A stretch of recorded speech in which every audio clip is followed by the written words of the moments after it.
speaker is Navneet Lal Sharma from Amity University. He is going to talk about logarithmic coefficients of inverse of equivalent functions. Over to Dr. Sharma. Good afternoon to all of you. So I'm Dr. Navneet Lal Sharma. First, I would like thanks to organizer who gave me this opportunity to present my research work here. My specialization is complex analysis, and I am working in geometric function theory. The title of my talk is logarithm coefficient of the inverse of equivalent function. In this talk, I will discuss the following points. First, I will discuss the introduction to logarithm coefficient problem, then recent developments. After that, I will discuss the logarithm inverse coefficient problem, and last references.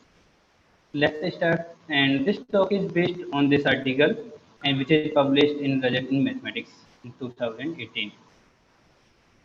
So let's start. Introduction to logarithm coefficient problem. So let A be the set of analytic function in the unit disk, and which has the power series representation. And this representation is called the normalized form. Why it is normalized? Because f at origin is 0 and f prime at origin is 1. So also we can say this is the class of normalized analytic function. Next, S is the class of normalized analytic equivalent function. Equivalent means is one function. The theory of equivalent function with a strong foundation from the class of S is beautiful when we study both geometric and analytic property. And also in addition, we study the logarithm restriction and special exponential methods which are used to. And first I will define what is the logarithm coefficient and how we will define this. Let A be in the class S, H means F is the equivalent function. Then f by z is a non-vanishing analytic function, so we can find logarithm. So log of f by z is equal to 2 summation gamma n into z to the power n. So here gamma n is called the logarithm coefficient of function f. If I am taking, for example, I am taking the coefficient function kz is equal to z upon 1 minus z whole square, and we are finding the logarithm coefficient of this. Then value is this gamma n is equal to 1 by n. And this coefficient play important role in the theory of equivalent function. We will discuss after this slide why it is important. In 1960, Milling investigated the impact of transferring properties of logarithm coefficient to that Taylor's coefficient of f themselves and their role in the equivalent function theory. How? Because in 1960, Beaver-Wax proved one result. If f is in the class S, that means f is equivalent function and has a power series representation z plus summation a n z to the power n. And he proved modulus of a2 less than equal to 2 and equality hold for the coefficient function. And meanwhile also, because coefficient function is extremal function for this class, then he found the nth coefficient. The nth coefficient of coefficient function is n. So he made one conjecture: if f in the class S, then modulus of n less than equal to n. But he was unable to do this result, and this problem extended until 1983. In this duration, many mathematicians came. They tried to solve this problem, and they developed different techniques and different classes, as subclasses of equivalent star-like, convex, close to convex, and other classes also. But nobody solved this problem. In 1984, D. Bruns proved this result, and he used the technique logarithm coefficient technique. So, in 1983, Milling gave this conjecture: if f is in the class S, then this inequality holds. And this inequality is proved by D. Brown when he was proving the Beaver-Wax conjecture problem. With the help of this, he proved Beaver-Wax conjecture problem with this. And also he solved many other open conjecture which I am not discussing here. Coefficient function play an extremal role in the class of S. So it is expected that modulus of gamma n less than equal to 1 by n, because we know logarithm coefficient of coefficient function is 1 by n, so we can expect modulus of gamma n less than equal to 1 by n. Now question is this correct or there are some different results? Let's see. First we are comparing the formula from 1 log of f by z is equal to summation 2n into gamma n z to the power n. From there we are comparing the coefficient and we found the gamma 1, gamma 2 and gamma 3. These are in terms of a1, a2, a3 which are the coefficient of f. By the Weber-Bach theorem we can say modulus of gamma 1 less than equal to 1 because modulus of e2 less than equal to 2 and modulus of gamma 2 less than equal to this, and we can solve this by the Faget-Schiff problem for univalent function. But what is the bound for gamma 3? So till now this is an open problem to find the bound for gamma 3 when f is in the class S. Now there are some classes of univalent function as star-like, convex and univalent convex and close to convex function which are analytic representation are this. Now, if I am taking if f is in the class S star means star-like function, then logarithm coefficient modulus of gamma n less than equal to 1 by n. For convex function, modulus of gamma n less than equal to 1 by 2n. But if function is convex, then because for convex function, Covey function is also external function. But can we say modulus of gamma n less than equal to 1 by n? No, it's failed when we are taking n is equal to 2. And this proved by Guerrilla in 2001. But I'm not going in that part. My aim to discuss the logarithm inverse coefficient problem. So this is the some basic what is the logarithm coefficient and what are the some important results.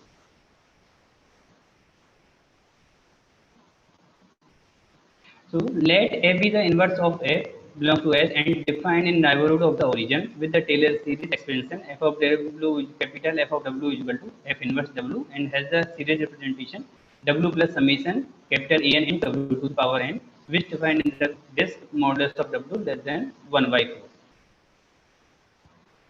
Because if f has the series representation function, this is analytic and univalent function. So f of w means f divided by w is a non-vanishing analytic function. So we can take logarithm of that, and logarithm of this we define by this 2 summation capital gamma n into w to the power n.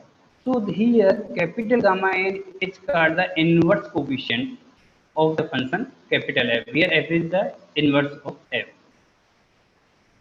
So my main aim to find the this bound, and in this direction nobody have worked in this direction. We started to solve this problem. So main question is this: if we are finding the bound of this, then how we will find what we need and how we will calculate this? And because to find the bound of this is not easy, so we have to look different techniques and how we can apply that technique. So here I will discuss two techniques to find the bound. First, I am taking let the function f in the class f, that means f is univalent function, and z by f to the power n is analytic function and has the power series representation this 1 plus summation bk into z to the power k. Now I am finding the relation between inverse logarithm coefficient gamma n and bk. So w into f prime by f we can write by this formula, and this has this series representation. Here I am applying Cauchy integral formula and I am using this equation relation 5, and after that, after simplification, I got this 2n into gamma n is equal to bn. So from here we can find the value of inverse of logarithm coefficient gamma n is equal to bn divided by 2n. That means if we know the coefficient is, then we can find the value of inverse coefficient. For example, we can see Covey function I am taking kz is equal to z by 1 minus z whole square, where z by k to whole power n has this series representation and has the series representation, and I am taking the nth coefficient of this, and this is the value is this, and if the modulus value, because z by f I am writing in terms of bn, so modulus of bn is equal to 2n by n, that means 2n cn. I am using here this NCR. So from this formula we can find the bound inverse logarithm coefficient modulus of capital gamma n equal to 1 upon 2n into 2n cn. This is one example for this. Now I want to solve this problem for general class, that is general class for star-like function. But before that, I want to discuss one thing. My main problem is it, if f is a univalent function or its subclass and capital F be the inverse of small f, then is it possible to determine the value modulus of gamma n for the class S and subclass? Answer is yes. If yes, then how we will calculate? So first is this, I am taking the important result. Let f is in the class S, that means f is univalent function or star-like function, and capital S be the inverse of f. Then the logarithm inverse coefficient gamma n satisfies this inequality. Modulus of gamma n less than equal to 1 upon 2n into 2n. And this very cool function, the feature that we already discussed how we calculated this inverse coefficient for function. Here I am going for the proof of this theorem. Just I am explaining statement and which technique I am applying to solve this problem. Now I am going to discuss this problem for another class. Before that, I am defining that. Let f and g to analytic function. Say f is subordinate to g. Then there exists an analytic function which satisfies this relation such that f of z is equal to g of wz, and this subordination is denoted by f subordinate to g. For example, we can take 1 upon 1 plus z is subordinate to 1 plus z divided by 1 minus z. That means if you are taking the image of this under unit this, then is real part of this quantity is greater than 1. Real part of 1 plus z by 1 minus z is greater than 0. And the image of this function under unit disk is real part of this quantity greater than half. And at origin, both have same value. So now I am going to discuss about the generalization class of star-like function. There are a number of ways the class star-like function generalized in the literature. Here I am taking one generalization that is called the Janovsky star-like function. So it is denoted by S star AV in the class of ZF prime by F subordinate to 1 plus AZ by 1 plus VZ. And this class is a subclass of star-like function. In particular, if I am taking the value of a is equal to 1 and b is equal to minus 1, then we will get the class star-like. That means ZF prime by F subordinate to 1 plus Z by 1 minus Z. That is, this is equal to real part of ZF prime by F greater than 0. And this function is the external function for the class of S star GV. Now I will discuss the logarithm inverse coefficient problem for this class. First, I am using this notation. Ik denotes the semi-closed interval which is defined in this, and k and n satisfy this relation. Let f be in the class S star AV and satisfy this condition on AV. Then the inverse logarithm coefficient gamma n satisfies the following results. Modulus of gamma n less than equal to this inequality, and this inequality holds when A and B satisfy this condition. That means because I am taking the condition AB minus 1 less than equal to B less than A less than equal to 1. But this result is not hold for whole this condition. This result hold only for this condition when we are taking this. For another, if I am because lambda delta is equal to I am taking 1 minus A divided by 1 minus B. If lambda belongs to whole interval ik, then I have different inequality. And one more interesting is this inequality is sharp, but this inequality is not sharp. And these are the another results. If lambda belongs to in this interval, then modulus of gamma n less than equal to a minus b divided by 2n. And this inequality is sharp for this kv n function, which I defined in the previous slide. The question is how we will prove this, because to prove this, first we are finding the inverse coefficient for this class S star AV. That we are finding the value of Z by F to whole power n. Then we are comparing the relation between inverse coefficient gamma n and Bn. After that, we are solving this. Next, then this work published in this paper, logarithm coefficient of the inverse univalent function in the result in mathematics. Now I am going to discuss this problem for another class, and here I will use different technique. The class f alpha is defined by this way: real part of 1 plus z f double prime by f prime greater than alpha, and alpha lies in this range minus half to 1. If I'm taking particular value of alpha is equal to 0, then this class is reduced to class of convex function. That means real part of 1 plus z f prime by f prime greater than 0. If I if we take alpha is equal to minus half, then this class is reduced to class of close to convex function, or we can say convex in one direction. First, I am giving some introduction how we will find the logarithm inverse coefficient problem for the class f alpha, and how we are using subordination technique. As we can see here, real part of 1 plus z f prime by f prime greater than alpha. Now we can write this in terms of subordination. 1 plus z f prime by f prime is subordinate to 1 plus 1 minus 2 alpha into z divided by 1 minus z, and we can simplify this. Then we can find the value of z f double prime by f prime. And now I'm using the subordination result, because if we can see f is subordinate to g, then there exists analytic function such that I'm taking analytic function is phi such that f of z is equal to g of phi. So zf prime by f prime is equal to this function, where phi is the analytic function, and we can simplify this. Now after this equation, we will compare the coefficient both sides, because phi has the power series in terms of cn, summation cn into z to the power n, and f has the series representation z plus summation en into z to the power n. And also meanwhile, we will take the formula log of, we will take the formula f inverse small f inverse is equal to, I am denoting by capital A f, this is the inverse of small f. So f of f is equal to w and satisfy this relation. That means we can say here z is equal to f of w. Now I am differentiating this, then I have this relation, and after that again I am differentiating, then I am comparing the coefficient and simplifying.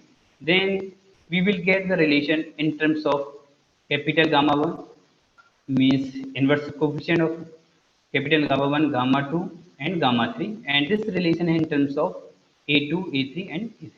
Now by the previous result, from here we will find the value a1, a2, an in terms of cn and alpha. Then we will use that result, and from we can substitute here and we can simplify this. Now we got the inverse coefficient, inverse logarithm coefficient gamma 1, gamma 2, gamma 3 in terms of alpha and c. So to find the value of this, we will use this relation. How we will use, and result, we are finding this result. If f is in the class f alpha, then modulus of capital gamma 1 less than equal to 1 minus alpha less than equal to 2. And this result is hold for whole alpha, and alpha belongs to in this range.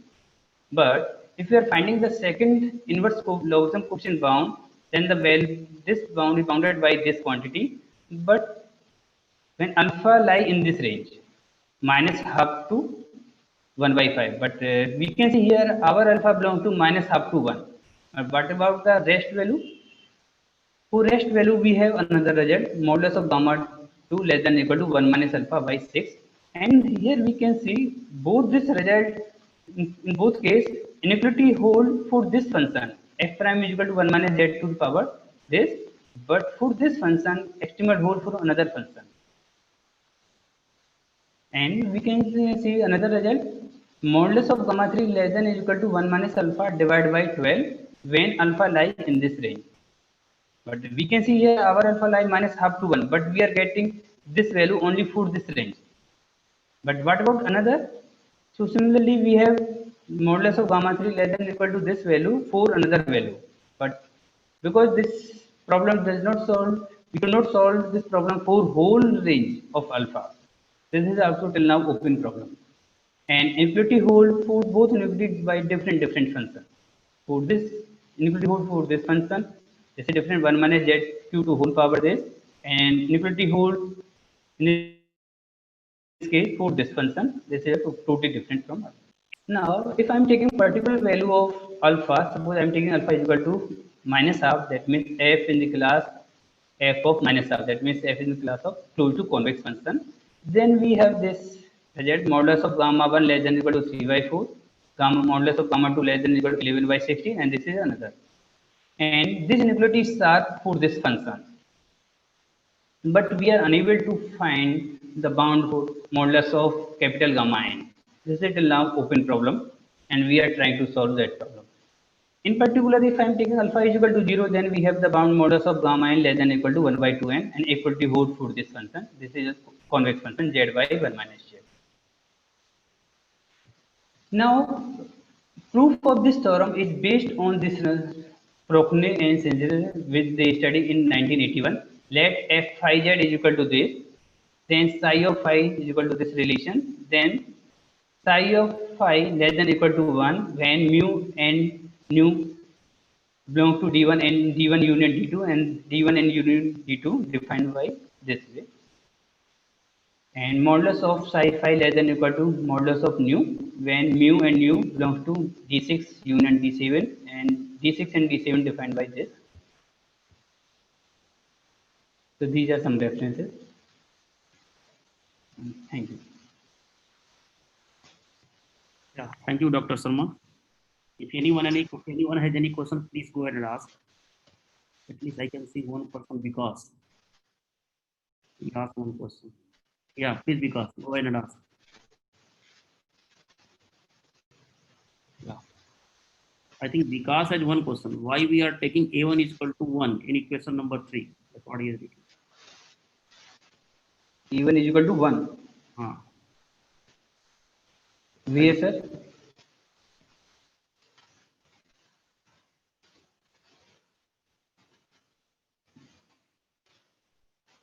E1 is equal to 1, sir, where I am? Because if you are looking the normalized form, that I can explain.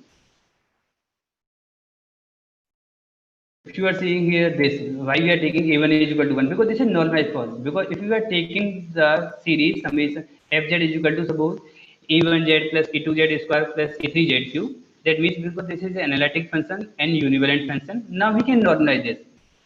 I can take this f of z is equal to minus a1z, and we can define this because this is univalent function, and univalent function we know derivative is non-zero. Then we can divide by first coefficient. If we will divide by first coefficient, then we will get fz is equal to z plus a2 by a1 plus a3 by a2 into z square, and so on. Then we can give some another notation for a2 by a1, and that means an by a1. We can give some another notation. As you can say, you can give b1, b2, b3. And this is a normalized, because we are normalizing this, then we are getting this condition. And also we can say this is a normalized analytic function which satisfies the condition f at origin is 0 and f prime at origin is 1. Here we are now taking general series extension.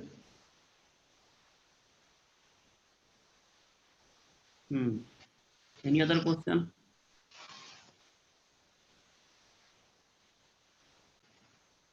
Okay, if there is no other question, let's thanks the speaker.